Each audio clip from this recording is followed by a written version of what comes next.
Jotatije mag riwruoge mag Saga e kar chung'ol bura ma Mount Elgon ne kaunti ma Bungoma seyo apisas mag arita kwe kuom tiyo kanyakla gi jo Black mawuok e pinje malibamba e ng'iewo majan kod kahawa kawuok kuom jopur.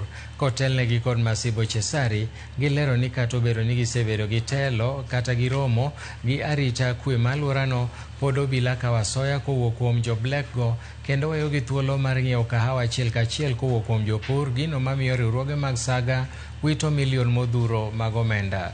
Koro gidwaro ni mondo mi jatend migawo mar arita mondo dar apisago wirane gima gisetimono miyo kata sirikal wito osuru modhuro. Tuweze kulipa malipo mazuri ama malipo tupate mwaka kesho malipo vizuri. Wale wanaleta kahawa ni wazee, lakini vijana inaenda Uganda. Mambo ya smuggling ya kahawa imekuwa mbaya sana. Na hizi kahawa zinapita hata mbele ofisi ya county commissioner, sub county commissioner ya Cheptais, DCI ya Cheptais, wakiona tu kahawa